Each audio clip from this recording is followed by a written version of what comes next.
Hello বন্ধুরা, কেমন আছো? আশা করি অনেক ভালো আছো। আমিও অনেক ভালো আছি। আজ এসেছি নতুন একটা ব্লগ নিয়ে। আশা করি তোমাদের ভালো লাগবে। ভিডিওটা না টেনে ধৈর্য ধরে পুরোটা দেখবেন। দেখে কেমন লাগলো কমেন্টে নিশ্চয়ই জানাবেন। যদি আমার ভিডিওটা ভালো লাগে তবে নিশ্চয়ই সাবস্ক্রাইব করবেন। আজ এসেছি নতুন একটা ব্লগ নিয়ে। আজ সকালের রান্নাটা তাড়াতাড়ি সারবো। সকালে কি রান্না করব ভেবে পাচ্ছি না। কই সকালবেলা তো সিদ্ধ ভাত রান্না করলে রান্নাটা খাওয়াটা যায় না, কেমন জানি কলা দিয়ে নামে না সিদ্ধ ভাত। তার জন্য বলছে আজকে গোলা রুটি করে এবং ডিম ভাজি। এই জন্য ডিম ভাজবো বলে আমি পেঁয়াজটা কাটতে শুরু করে দিয়েছি। ডিম ভাজবো, পেঁয়াজ কাটা প্রায় শেষ। এখন আমি পেঁয়াজ কুচিটা লবণ দিয়ে পেঁয়াজ কুচিটা মাখিয়ে নিয়ে ডিমটা ছেড়ে দিচ্ছি। লবণ দিয়ে ঘেঁটে নিয়ে ডিমটা এখন কড়াইয়ের ভিতরে ছেড়ে দেবো। ছেড়ে দিয়ে ডিমটা ভাজা হয়ে গেলে আমি অন্য একটা কাজ করব। কেননা এগুলো করতে অল্প টাইমেই হয়ে যায়। আমার ছেলেরা বাসি ভাত খেতে ভালোবাসে, কিন্তু আজ বাসি ভাত নেই। বললাম তাহলে সকাল সকাল রান্না করে দিই, গোলা রুটিটা করে দিই, ওরা খাবার খেয়ে এই বাড়িতে খেলাধুলা করবে। আমি আবার দুপুরে রান্না করার জন্য গোছগাছ করে নেবো। আমার শ্বশুর বাজারে গিয়েছে, বাজার থেকে আসতে এই 12টা বেজে যায়। এর আগেই আমার সব কাজ শেষ করে নিতে হবে। শেষ করতে অনেক সময় লেগে যায়। ডিমটা আমার প্রায় ভাজা শেষ হয়ে গেছে। গোলা রুটিও কিছুটা হয়েছে। গোলা রুটি প্রায় করা শেষ, আর অল্প একটু আছে, একটু পরে করে নেবো। এর জন্য আমি বললাম আগে ডিমটা ভেজে নিই। আমার ছেলেদের তো তর্স হয় না, ছেলেদের তাড়াতাড়ি ক্ষুধা পেয়ে যায়। কী দিয়ে খাবে সারাদিন তো তাড়াতাড়ি করে। তো মনে করেন যে এই ছোটোটা একটু ঝাল খায় না, কি খাবে ভালো লাগে না, তরকারি রান্না করলে খেতে চায় না। আর আমার শ্বশুরের তো একটাই ভুল, বাজারে গেলে অন্য কোনো সবজি থাকে না সজনে ডাঁটা ছাড়া। প্রতিদিন এই সজনে ডাঁটা আমার রান্নার আইটেমে থাকবেই। আছে, আগে গতকাল এমনি এসেছে। বললাম দুপুরে বাজারটা এখনও আসেনি, আমি এই ফাঁকে সজনে ডাঁটাটা কেটে নিই। সজনে ডাঁটা কাটতেও একটু টাইম লাগে, তার ছাল ছাড়াতে হয়, আঁশটা ছাড়িয়ে নিলে ভালো হয়। এমনি খাবারটা খেতে খুব ভালোই লাগে, কিন্তু রান্না করতে সময় লাগে। সরিষাটা হেঁটে নিতে হয়, প্রতিদিন কি বাটতে ভালো লাগে। এদিকে আমার দেবরের মন্দির ছেলের বিয়ে হবে, সে বলছে এই বৌদি আমাকে একটা ঝাড়বাতি বানিয়ে দাও। এগুলো করতে তো সময় লাগে। আমি কাজ শেষে বললাম তাহলে তাড়াতাড়ি দাও, আমার রান্না করার আগেই আমি বানিয়ে দিচ্ছি। ছোটো ছোটো জিনিস বানাতে অনেক সময় লেগে যায়। আমি বসে বসে তৈরি করছি। এদিকে আমার ছোট দেওরের ছেলেটা আমাকে জ্বালিয়ে মারছে, কথা শোনে না, মাটি নষ্ট করছে। এগুলো তো মাটি দিয়ে বানাতে হয়, ছোটো ছোটো জিনিস বানাতে অনেক সময় লাগে, এ টিপটাপ করে বানাতে হয়। এদিকে আমার আঁশগুলো শুকিয়ে গেছে, এ বস্তা ভরতে হবে। অন্য একটা বস্তায় 2 বস্তায় ছেড়ে রাখলে মনে করেন ঘরের ভিতরে জায়গা বেশি লাগে। এই জন্য বললাম যে আমি আঁশটা 1 বস্তায় করি। এমনি করে এরকম করে ঢেলে রাখলেই তো হয় না। 1 বস্তায় রাখলে শিলানি দিলে বস্তা অনেক আঁশ কাটে। এদিকে আমার ডিমটা ভাজা হয়েছিল, একটু গোলা ছিল। আবার বড় ছেলে এসেছে যে আমার খাবারটা তৈরি করে দাও। আমি আবার খাবারটা তৈরি করেছি। এটা আমার রান্নাঘর। আমি রান্নাঘরে এই সকালে এবং রাত্রে এই খাবারটাই বানাই। দুপুরের খাবারটা আমি বাইরে চুলাতেই রান্না করি। আর আমার ছোটো ছেলে তো সেই সব পূজা থেকে কাজ হয়ে গেছে হাজরা দেওয়া।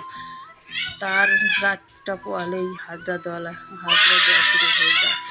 হাজরা দেওয়ার সময় সে নানা ধরনের গায়ে আকৃতি এঁকে নেয়। মাটি দিয়ে বড় ছেলে সব গায়ে আঁকিয়ে দেয়।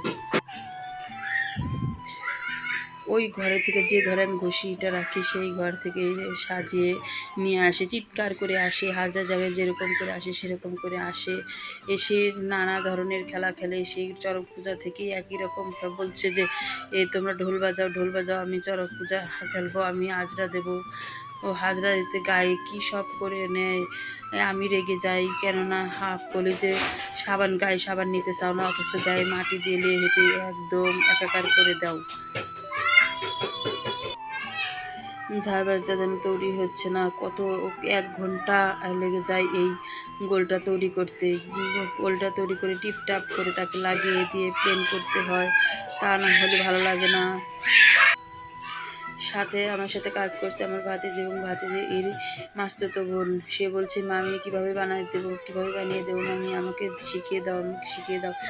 আমি বললাম, আমার তো দেখো দেখো, দেখে শেখো, হাত দিয়ে কি শেখানো যায়? একটা গোলাপ বানাও, একটা ফুল বানাও, একটা কলি বানাও, এগুলোও তুমি তৈরি করে লাগিয়ে লাগিয়ে আমি গোলটা তৈরি করে দিচ্ছি। গোলটা তৈরি করতে টাইম লাগে।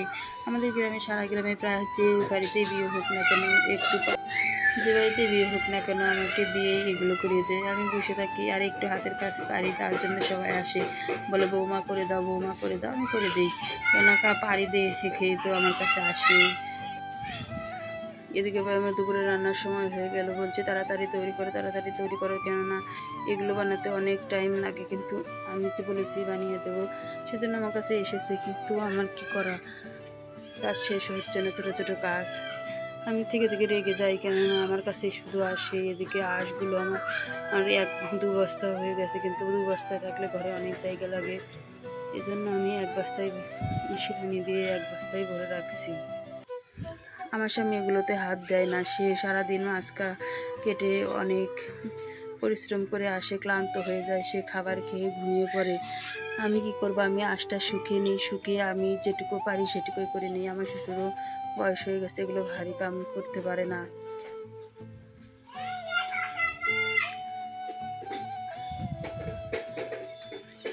আমার ভিডিওটা কেমন লাগে নিশ্চয়ই কমেন্টে লিখে জানাবেন, কেননা আমি নতুন কাজ। আমার খাবারটা তৈরি করা হয়ে গেছে, এখন সবাইকে খেতে দেব। এই জন্য আমি যেটুকুগুলো ছিল সেটুকু ভেজে নিলাম, ভেজে নিয়ে আমি হাতের কাজটা শেষ করে নিচ্ছি। এই বন্ধুরা, কেমন লাগে আমার ভিডিও? আমি নতুন এখানে আমি নতুন ব্লগ তৈরি করছি, আমি তেমন পারি না, কথাবার্তাও ভুল হয়ে যায়। কেমন হয়, কোথায় ভুল হয়ে যায়, নিশ্চয়ই আমাকে জানাবেন। জানিয়ে দিলে আমি একটু বুঝবো যে এখানে ভুল, সেখানে ভুল। আমি নতুন, অন্যেরটা দেখি যে যেটুকু পারি সেটুকু চেষ্টা করি ভালো করতে, কিন্তু কেমন হয় বুঝতে পারি না। কেউ লিখে জানিয়ে দিলে আমি একটু বুঝতে পারি যে এখানে ভুল হয়েছে,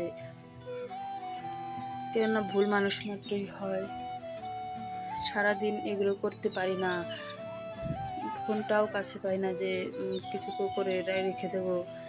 এদিকে আমার দুপুরে রান্নার সময় হয়ে গেছে, আমার শ্বশুর বাজার নিয়ে এসেছে, আমি পটল কাটছি, আজ আমি দুপুরে রান্না করব।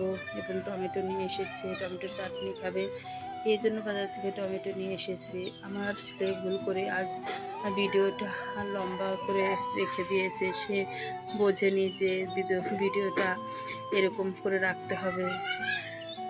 যেমনই হোক না কেন সে চেষ্টা করছে। আমি দুপুরে রান্না শেষ করছি, আমার ভাতিজা তো আমাকে সবখানেই জ্বালিয়ে মারবেই। আমি কাজ করছি, সে দেখেই একদম বলছে, বম্মা বম্মা কী করো, বম্মা কী করো। আমি এখানে এসে কাজ করছি আমার বারান্দায় বসে।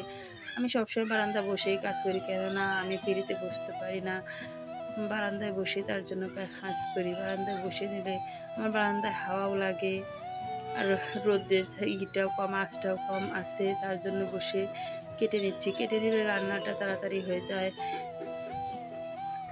ডাল রান্না করব, ভাজবো, তার জন্য আমি বাটাটা হেঁটে নিচ্ছি। রান্নাটা প্রায় শেষের কাছে এসেছে, ডালটা ফুটছে, ডাল রান্না করব। আদাটা বেটে নিলাম, যে আদাটা বেটে নিলে ভালো হবে। আদাটা বেটে নেওয়ার পর ডালে ছেড়ে দেবো। রান্না করতে প্রায় 2 ঘন্টা লেগে যায়। এদিকে বাজারটা